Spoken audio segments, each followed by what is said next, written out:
Kei Rapov. Rasa mual dan pusing yang kurasakan sejak subuh tadi membuat rasa kantukku menguap begitu saja. Padahal mata ini baru terpejam sekitar 2 atau 3 jam. Sepertinya demam akan menghampiriku lagi untuk beberapa waktu ini.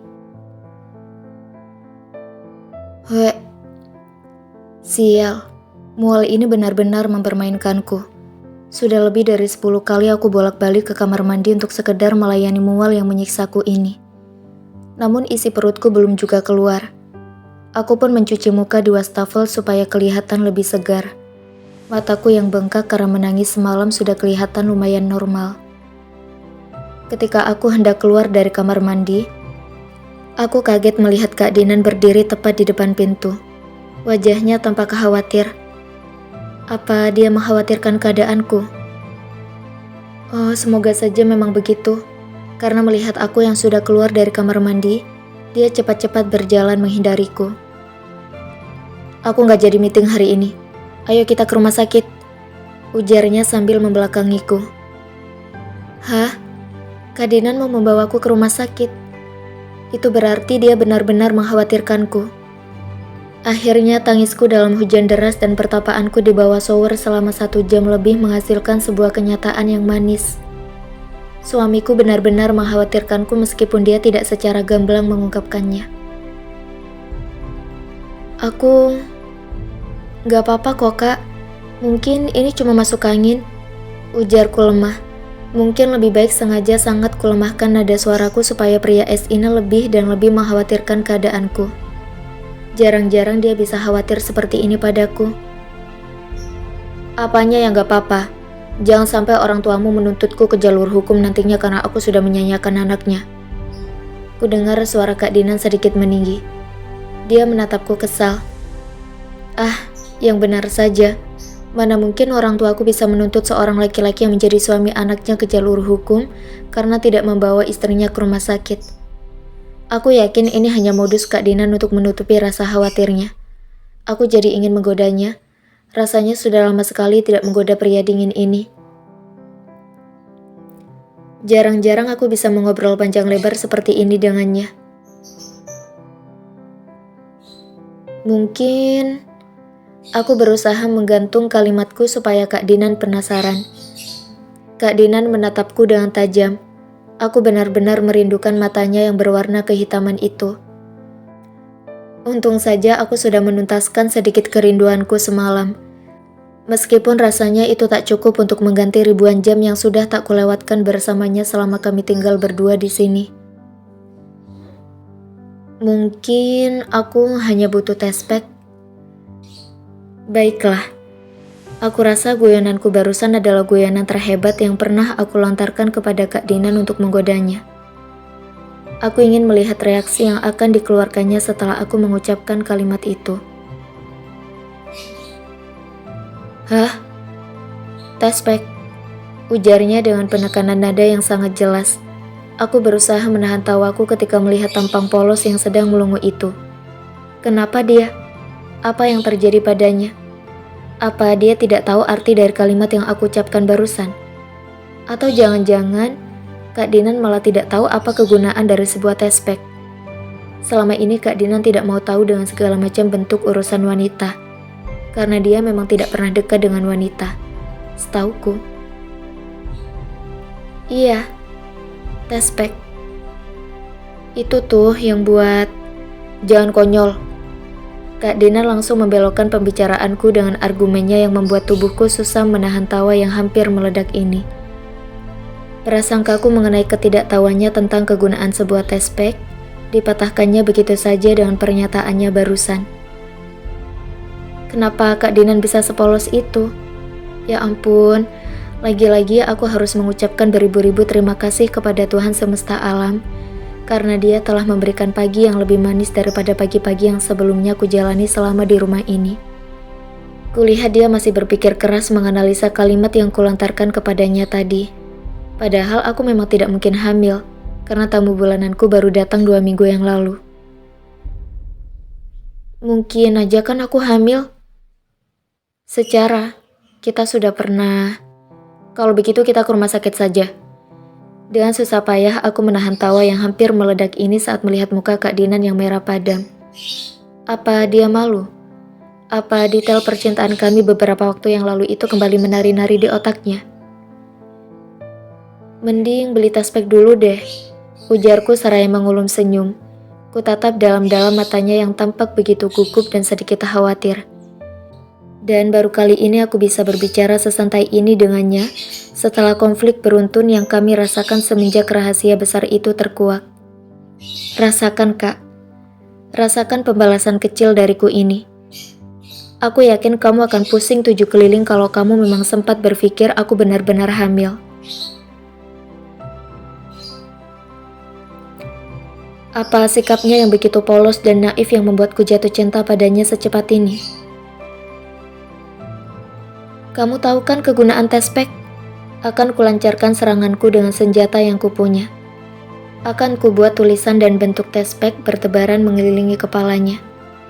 Ya, hitung-hitung kalau kami memang tetap berjodoh dan aku bisa meluluhkan hatinya suatu saat nanti, otomatis kami berdua memang akan punya anak. Jadi, anggap saja ini latihan untuk kami sebagai calon ayah dan ibu yang baru menikah. Lebih baik kita ke rumah sakit aja. Setelah sarapan kita langsung pergi. Aku mau beli sarapan dulu. Senyumanku melebar ketika melihat tubuh Kak Dinan menghilang dari kamar kami untuk membeli sarapan. Ternyata dia benar-benar mengkhawatirkanku. Tapi tunggu dulu. Apa kekhawatirannya terhadapku adalah sebentuk kekhawatiran yang wajar dari seorang suami kepada istrinya? Atau jangan-jangan Kak Dinan hanya mengkhawatirkan kehamilanku? Karena kalau aku benar-benar hamil, maka dia tidak akan pernah bisa lepas lagi dariku.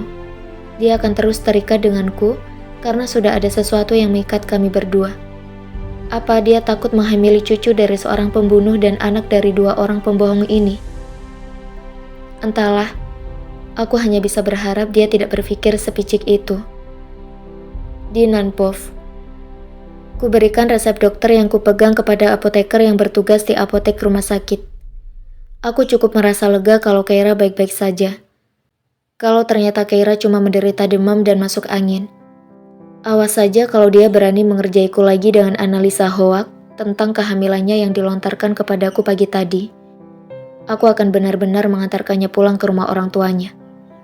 Setelah menyatakan perasaan palsunya kepadaku semalam, dia semakin berani untuk mendekatiku. Dia semakin gencar menggodaku seakan tidak ada masalah besar di antara kami berdua. Bahkan semalam, dalam tidur panjangku, aku merasakan dia seakan menyentuhku.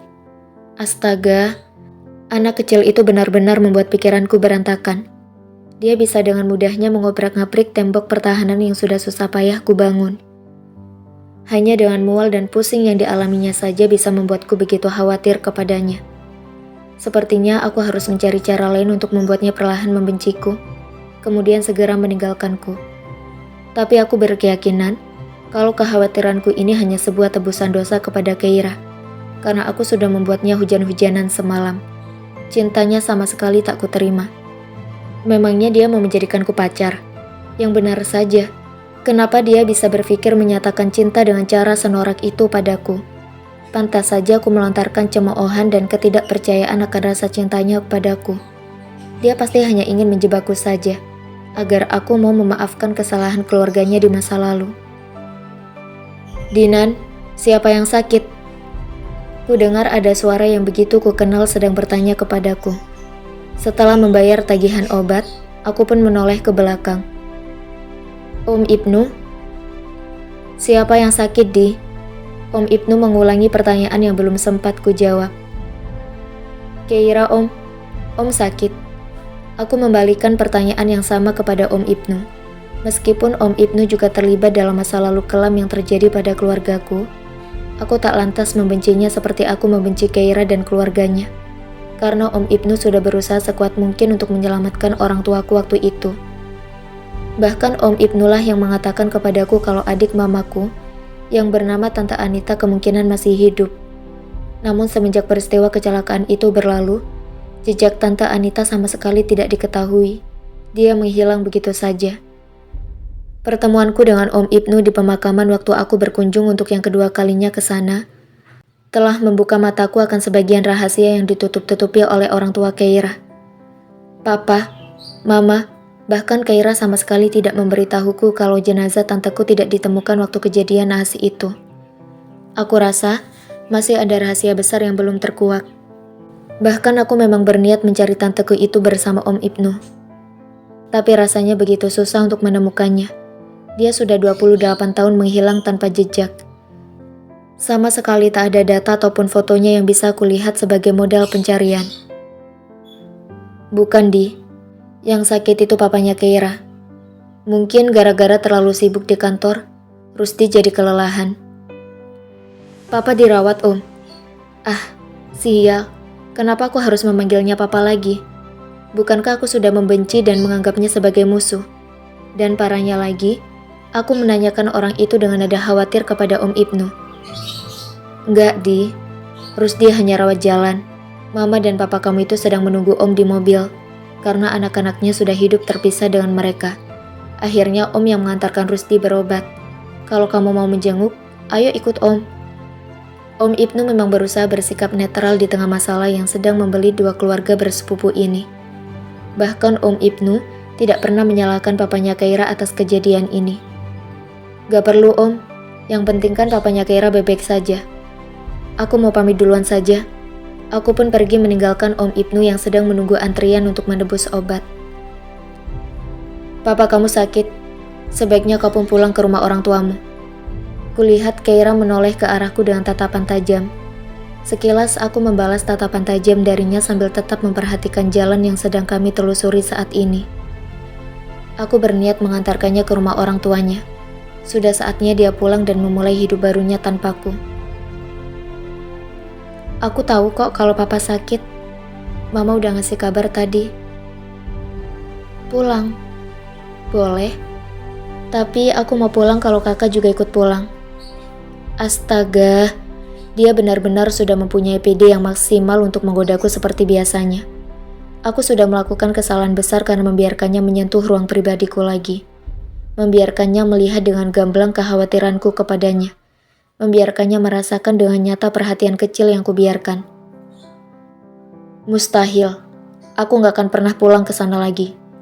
Apa kamu gak merasa menjadi anak durhaka sudah meninggalkan orang tuamu begitu saja?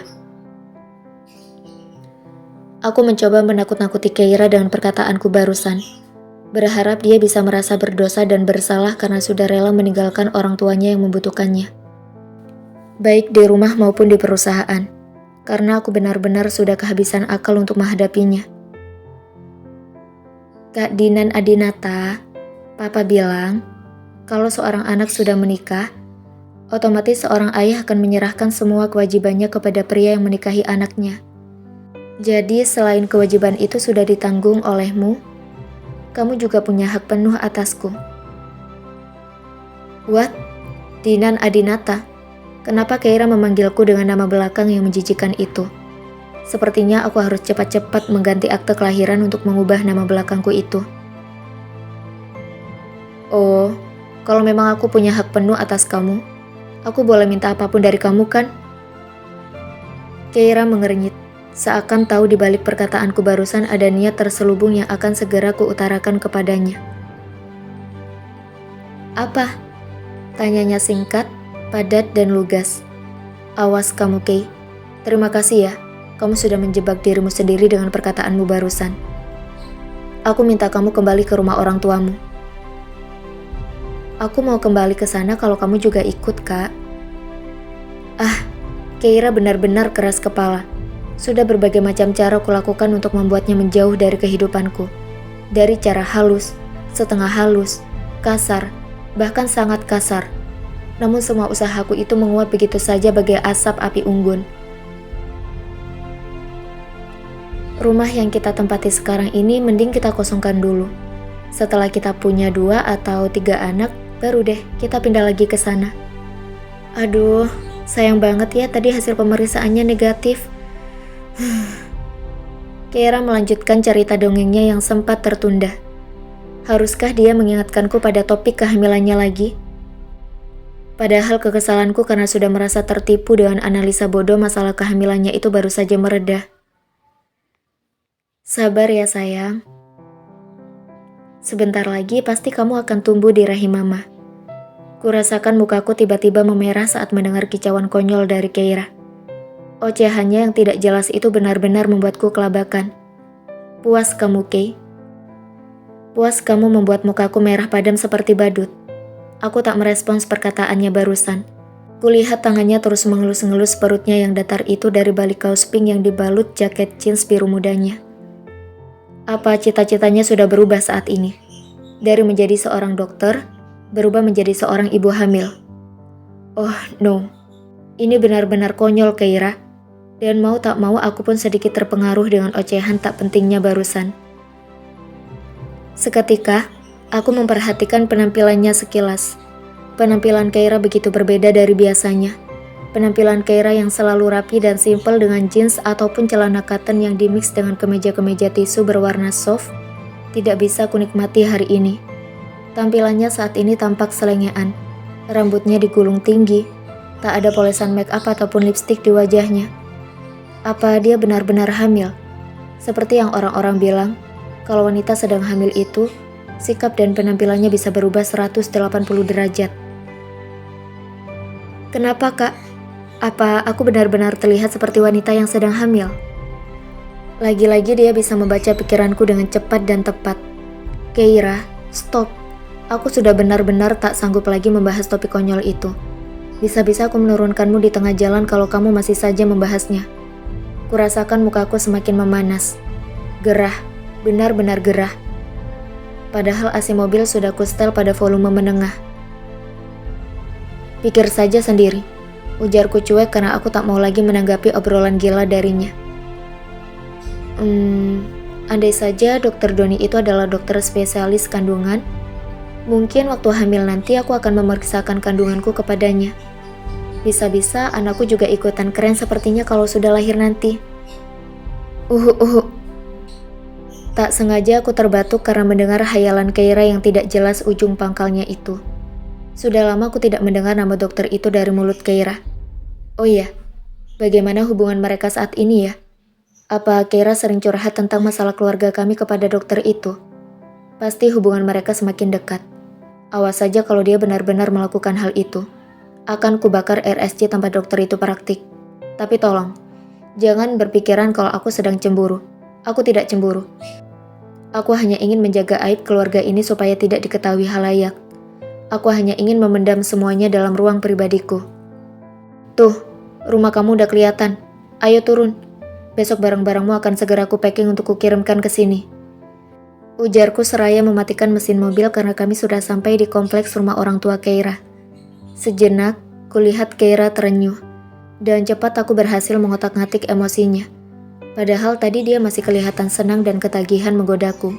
Tapi saat ini, hanya wajah suramnya yang dapat kulihat. Perlahan, dia membuka seatbelt yang sedang mengamankan badannya.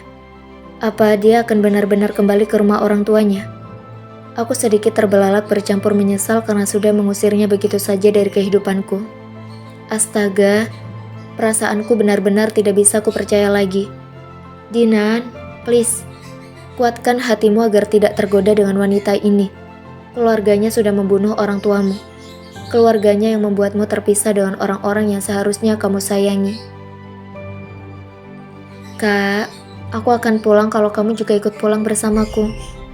Memangnya harus berapa kali lagi aku ucapkan kalimat itu padamu? Oh, ternyata aku gagal memahami tindakannya barusan. Dia melepaskan seatbelt hanya untuk berbicara serius denganku. Kali ini Keira kelihatan benar-benar serius saat mengeluarkan kata per kata yang diucapkannya. Dia tidak tampak berguyon lagi seperti tadi.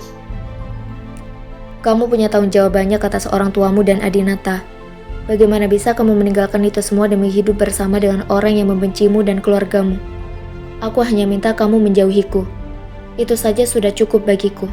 Maka aku akan memaafkan semua dendamku terhadap keluargamu. Adinata itu milik kita, bukan milik aku ataupun orang tuaku saja. Jadi kamu juga punya tanggung jawab atas Adinata. Wanita keras kepala. Aku hanya bisa menghela nafas panjang setiap mendengar tanggapan-tanggapan Keira yang bagai bumerang bagiku. Dengan lincahnya, dia berhasil mengaduk-ngaduk isi kepalaku agar bisa berpikir keras untuk segera menyudahi perdebatan ini. Akhirnya ku hidupkan lagi mesin mobilku, menunjukkan persetujuanku kalau Kaira masih tetap kuizinkan untuk tinggal bersamaku. Mungkin aku harus mencari cara lain untuk membuatnya pergi dariku.